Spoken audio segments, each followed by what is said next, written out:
ချန်တခင်ကြီးနောက်ဆုံးတော့ရောက်လာပြီပဲဒီချန်ဖန်းကတရုတ်ဆောင်အုပ်စုတစုကိုမှားပြီးပြဇက်ကပြနေတာသူတို့ကချန်ဖန်းကရှက်ရှိဂရုရဲ့တကယ်ဥက္ကဋ္ဌဖြစ်ပြီးဒီဇန်အင်ကြီးကလည်းသူ့ဟာလို့ပြောနေကြတယ်ခမားကတော့ဒီကောင်ရဲ့အိမ်ပေါ်တက်ပဲတဲ့စောစောတင်တင်ကစီရွှန်းရဲ့ရှေ့မှာခမားကိုမကောင်းပြောပြီးအပုတ်ချနေကြတာသူတို့ကိုအလွယ်တကူမလွတ်ပေးပါနဲ့ဦးအန်တီသူကဒီကြောက်စိမ့်ဆွဲသီးကိုမှတ်မိတယ်သူကကျွန်တော်အမေရဲ့အနားမှာနှစ်ပေါင်းများစွာလှုပ်ကြွေးခဲ့တာကျွန်တော်အမေကိုနှစ်ပေါင်းများစွာမြင်တွေ့ခဲ့တာပဲအမေထွက်သွားတဲ့နေ့ကသူအဲ့ဒီမှာရှိနေခဲ့တယ်ကျွန်တော်အမေကကျွန်တော်ကိုစောင့်ရှောက်ဖို့သူ့ကိုမှာကြားခဲ့တာကိုသူကိုယ်တိုင်မျက်မြင်တွေ့ခဲ့တာအမေနောက်ဆုံးတော့ရောက်လာပြီပဲဒီလူတစုကသားကိုအနိုင်ကျင့်နေကြတာတယောက်ယောက်ကိုခေါ်ပြီးသူတို့ကိုဖမ်းခိုင်းလိုက်ပါဦးအထူးသဖြင့်အမေကအိမ်ဖော်လို့စပြောနေတဲ့အဲ့ဒီနှစ်ယောက်ကိုပေါ်ပြီးတော့သားတို့အိမ်နဲ့ကုမ္ပဏီကလည်းချန်ပန်းဆိုတဲ့လူရဲ့ဟာလို့ပြောနေကြသေးတယ်ဒါတွေအားလုံးကအမေဟာလို့သူတို့ကိုမြန်မြန်ပြောပြလိုက်စမ်းပါအမေဘာဖြစ်လို့လဲစကားပြောလေဒါကိုမြင်တော့ရှမ်းလီဖန်းကကျွန်တော်ကိုဆိုဖာပေါ်ကနေဆွဲထူပြီးဘေးတစ်ဖက်ကိုခေါ်သွားတယ်သခင်လေးကျေးဇူးပြုပြီးကျမကိုကူညီပါဦးစီရွှန်းရဲ့ရှေ့မှာဒီမူသားကိုဆက်ထိန်ထားနိုင်ဖို့ကူညီပေးပါဦးကျမကပဲဒီအိမ်ရဲ့ပိုင်ရှင်ဖြစ်ပြီးသူတစ်ပါးရဲ့အိမ်နဲ့ကုမ္ပဏီကကျမဟာလို့ဟန်ဆောင်ပေးပါဦးသခင်လေးကတော့ကျမအိမ်မှာကတ်နေရတဲ့လူမွဲတယောက်လိုပေါ့ဟုတ်ပြီလားဒီတစ်ချိန်ပဲစီရွှန်းနောက်လာကြရင်သူနားလေသွားမှာပါတလားကိုတက်သူညစီစာပေးပါမယ်ဒီအိမ်ကိစ္စကိုကျမဘာမှမပြောခဲ့ဘူးတလို့မျိုးပြန်ပေးပါမယ်ဒီအိမ်ကကျမဟာပါသခင်လေးစီရွှန်းဒီကလေးကမစိုးပါဘူးအဖေမရှိပဲကြီးပြင်းလာရတာသူတစ်ပါးတန်းတူတွေနဲ့ရှင်ရင်အမြဲတမ်းကိုတိမ်ငယ်နေတတ်တဲ့အကြောင်းမှာအနိုင်ကျင့်ခံရပြီးအိမ်ကိုငိုပြီးပြန်လာတတ်တယ်သားတို့မှာဘာလို့အဖေမရှိတာလဲလို့မေးပြီးတော့ပေါ့ကျမစိတ်ပျော်သွားပြီးအမေကတထေးကြီးတယောက်ပါဆိုပြီးလိန်ပြောခဲ့မိတာသူတက္ကသိုလ်တက်ပြီးအမှန်တရားကိုပြောပြရင်နားလည်သွားလိမ့်မယ်လို့ထင်ခဲ့တာဒါပေမဲ့သူကအဖေဖြစ်သူနဲ့ပိုတူလာတယ်အဖေဖြစ်သူလိုပဲလောဘကြီးတာဒီတစ်ချိန်ပဲကျေးဇူးပြုပြီးစီရွှန်းရဲ့အဖေစောစီဆုံးပါသွားတာခမားလေးတည်သားပဲသူ့ကိုတယောက်တည်းကျွေးမွေးဆောက်ရှောက်ရတာတကယ်မလွယ်ခဲ့ပါဘူးသူကငငယ်ကလေးကအမြဲတမ်းစတရွတ်နိုင်တာကျမကအိမ်ပေါ်တက်ပဲဆိုတာသိသွားရင်သူအကြီးအကျယ်စိတ်တန်ရာရသွားမှသိကြတယ်ချန်ရီဖန်းမင်းဘာခွင့်ရင်းနဲ့ငါ့ကိုအဲ့ဒီလိုလာပြောနေတာလေသခင်လေးကျမရဲ့မိဘတွေအတွက်ကြောင့်စကားကိုတိုးပြောပေးပါမင်းကိုငါအိမ်မှာဆက်နေခွင့်ပေးထားတယ်လစာတိုးပေးမယ်မင်းသားရဲ့ကျောင်းကားကိုလည်းပေးမယ်မင်းတို့သားမိအပေါ်ငါတကယ်တီးခံခဲ့တာတစ်ချိန်ပြီးတစ်ချိန်အောင်အီးတီးခံခဲ့တယ်ဒါပေမဲ့မင်းကမင်းသားကိုငါအိမ်မှာပေးနေုံနဲ့မကဘူးငါရှေ့မှာပါလာပြီးကြွားလုံးထုတ်နေသေးတယ်ဘီလာအိမ်မှာလာပြီးစူညံပွက်လောရိုက်အောင်လူတွေခေါ်လာလို့ဆိုပြီးငါကိုဆဲဆိုပုတ်ခတ်တဲ့စာရိုးတွေလိုက်ကတ်ခိုင်းတယ်ငါမိဘတွေရဲ့ပစ္စည်းတွေကိုငွေနှောက်တယ်မင်းတို့မှာငါစီကအကူအညီတောင်းဖို့ခွင့်ရရှိသေးတယ်လို့ထင်နေတာလား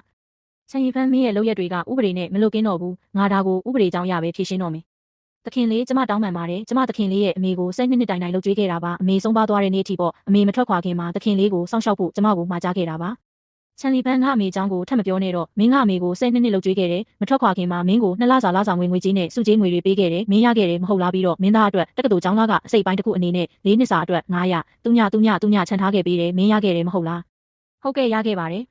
ဒါဆိုရင်မင်းငါစီကဘာထက်တောင်းနေအောင်မလဲငါအမေမင်းပေါ်ထားခဲ့တဲ့ကျေးဇူးတရားတွေကိုမင်းကုံအောင်သုံးပြလိုက်ပြီးငါအမေမထွက်ခွာခင်မင်းလှုပ်ကြွေးခဲ့တဲ့နေ့ကသူစေးရုံကရင်ပေါ်မှာမင်းရဲ့လက်ကိုဆွဲပြီးကလေးကိုစောင့်ရှောက်ဖို့မှာကြားခဲ့တယ်အဲ့ဒီနေ့ကမင်းလိုလားလက်ခံခဲ့တာဒါပေမဲ့ဒီနေ့ကျတော့ငါအမေချန်ထားခဲ့တဲ့ကျေးဇူးတော်ကြောက်စိမ့်ဆွဲသည်ကိုယူပြီးမင်းသားကိုဒီမှာလာရန်ကားခွင့်ပေးနေတယ်ဟုတ်လား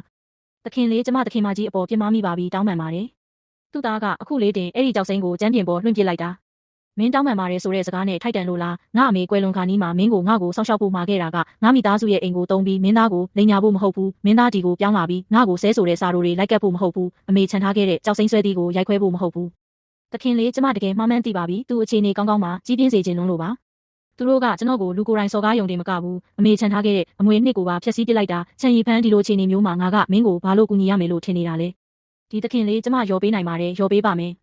အဲ့ဒီကြောက်စိမ့်ဆွဲသီးကငါမေရဲ့အမွေနှစ်သူတစ်သက်လုံးတောင်းစုပြုပြီးမှရခဲ့တာအဲ့ဒါကိုမင်းသားကရိုက်ခွဲပစ်လိုက်တယ်မင်းမနဲ့ရောမှာလေခင်ဗျားတို့နှစ်ယောက်ဘာတွေတိုးပြောနေကြတာလဲအမေဒီကောင်ကသူ့ကိုယ်သူတနာစရာတတော်ဝါလို့ဟန်ဆောင်နေပြန်ပြီးလွတ်ထားလိုက်အမေဘာလို့စကားမပြောတာလဲသူအမေကိုအတိအကျဘာပြောလိုက်လို့လဲတွေးထိုးနေတာလားဒါမှမဟုတ်ထပ်ပြီးချင်းချောက်နေတာလားမကြောက်နဲ့သူအမေကိုဘာပဲပြောတိုက်ရိုက်တာပြောလိုက်သူအမေကိုချင်းချောက်ရဲရင်သားတို့ရှိနေငါမယ်သူလိုပြင်ပလူတယောက်ကကဘာကြီးကိုပြောင်းပြန်လည်နိုင်မလားကြည့်ကြသေးတာပေါ့စီရွှန်းထပ်မပြောနဲ့တော့ဘာလို့သားကမပြောရမှာလဲဒီကောင်ကအမေကိုတကယ်ပဲခြောက်လန့်လိုက်တာလားထပ်မပြောနဲ့တော့ကိစ္စတွေကသားထင်တယ်လို့မဟုတ်ဘူးဟုတ်လားဒါဆိုဘလို့လဲဒီကောင်ပြောတယ်လို့ပဲအမေကသူ့ရဲ့အိမ်ဖော်ဖြစ်နေလို့လားသူတယောက်တည်းပဲဒီလိုအတိတ်ပဲမရှိတာတွေကိုပြောနိုင်တာအမေသူတို့ကိုမြန်ပညာပေးလိုက်စမ်းပါဒီဗီလာအိမ်တွေနဲ့ကုမ္ပဏီကဘသူဟာလဲဆိုတာသားတို့ကိုအကျယ်ကြီးပြောပြလိုက်စမ်းပါဟုတ်တယ်အန်တီရှမ်းအန်တီရဲ့အဆင့်တန်းကိုမြန်ထုတ်ပေါ်လိုက်ပါကောင်းကင်နဲ့မြေကြီးဆိုတာဘာလဲဆိုတာသူတို့သိသွားအောင်လို့အကိုရွှမ်းကအန်တီသူ့ဘက်ကကာကွယ်ပေးဖို့စောင့်နေတာအမေမြန်ပြောစမ်းပါသူတို့ပြောတာမှန်ပါတယ်ဘာပြောတယ်သခင်လေးချန်ပြောတာမှန်ပါတယ်သူကရှန့်ရှိဂရုရဲ့ဥက္ကဋ္ဌပါကျမကသူ့ရဲ့အိမ်ဖော်တက်ပဲအမေထပ်ပြောကြည့်ဦးဘာအိမ်ဖော်လဲကျမကချမ်းမီသားစုရဲ့အိမ်ဖော်ပါသူတို့အိမ်မှာ12နှစ်လုပ်ခဲ့တာဒါဆိုရင်ဒီဗီလာအိမ်နဲ့မြို့လေကအိမ်ကသခင်လေးချန်ရဲ့ဟာတွေပေါ်ပြီးတော့အမေသားကိုလာတိုင်းပေးနေတဲ့ထောက်ပံ့ကြေး20သူညကပေါ့အဲ့ဒါကတလ15သူညရတဲ့ငါလာစာရဲ့မင်းကိုပေးတဲ့လာစာအားလုံးရဲ့ကျန်တာကအတိုးကြီးစားစီကနေငါချေးထားတဲ့ပတ်စံတွေအမေယူသွားပြီလားစီရွှမ်းကိုထောက်ပံ့ဖို့အတိုးကြီးစားစီကပတ်စံချေးတယ်ဟုတ်လား ငါမှအခြားရွေးချယ်စရာမရှိခဲ့ဘူးငါမိသားစုမှာပတ်စံရှိတယ်ဆိုပြီးမင်းရဲ့အပေါင်းအသင်းတွေရှေ့မှာမင်းကြွားဝါခဲ့တာလေသူတို့ကမင်းကိုမုံကြွေးခိုင်းတော့မင်းငါစီကပတ်စံကိုပို့ပြီးတောင်းလာခဲ့တယ်ငါလာစားကမလောက်တော့ချေရတော့တာပေါ့အခုဆိုအတိုးကြီးစားစီမှာ300သူညကျော်ကြွေးတင်နေပြီ300ကျော်ဟုတ်လားအမေယူနေပြီဒီလောက်ကြွေးမြီအများကြီးနဲ့အတိုးကိုဘလို့ပေးမလဲတလားဆက်နဲ့300ပေါ့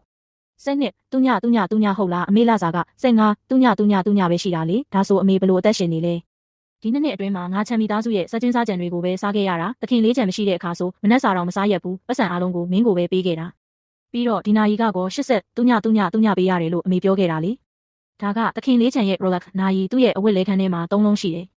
ပြီးတော့လက်ဖက်ရည်အိုးဆောင်တွေနဲ့အဖိုးရံပစ္စည်းတွေကဆွေမျိုးတွေကလက်ဆောင်ပေးတာလို့အမေပြောခဲ့တယ်လေအဲ့ဒါတွေကတခင်လေးချံရဲ့အဖေစုဆောင်းထားတဲ့ပစ္စည်းတွေပြီးတော့အဝတ်စားတွေကတခင်လေးချံရဲ့အဝတ်စားတွေအထိဝတ်ထားတာလားမင်းနဲ့တခင်လေးချံကအရက်အမောင်းချင်းတူလူနေပါပဲသူမဝတ်တော့တဲ့အကြီးတွေကိုငါအမြဲယူလျှော်ဖို့ပြီးမင်းကိုပေးခဲ့တာယူနေပြီလုံးဝကိုယူနေပြီဒါဆိုသမီးကောင်းစခြေဆုံးဝတ်ထားတာတွေထဲမှာအမေပတ်စံနဲ့ဝယ်ပေးတာဘာရှိလဲဝေါင်းမင်းစီးထားတဲ့ခြေအိတ်တွေကိုအမေဝယ်ပေးတာ3စုံကို10ရွမ်းနဲ့စောင်းရင်းတိုင်းအမေလမ်းဘေးဈေးဒေစီကနေအများကြီးဝယ်ခဲ့တာဒါကဒီနှစ်အတွင်းမှာအမေကိုပိုင်လာစာနဲ့မင်းအတွက်ဝယ်ပေးခဲ့တဲ့တခုတည်းသောအရာပဲကျန်တာအားလုံးကချမ်းမီသားစုစီကနေငါယူခဲ့တာ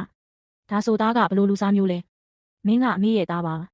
ဒီနှစ်အတွင်းမှာအမေကိုယ်တိုင်အသားတော်မစားရက်ခဲ့ဘူးစီရွှမ်းမေဘာမှမဖြစ်ပါဘူးအိမ်ကစက်ချင်းစားကြံတွေကိုစားနေရတာတော့ဘာမှမဖြစ်ဘူးလို့ပြောနေသေးတယ်ဟုတ်လားတော့ဒါကတော့သွားပြီပဲငါတို့ဘသူ့ကိုကာကွယ်ပေးနေကြတာလေ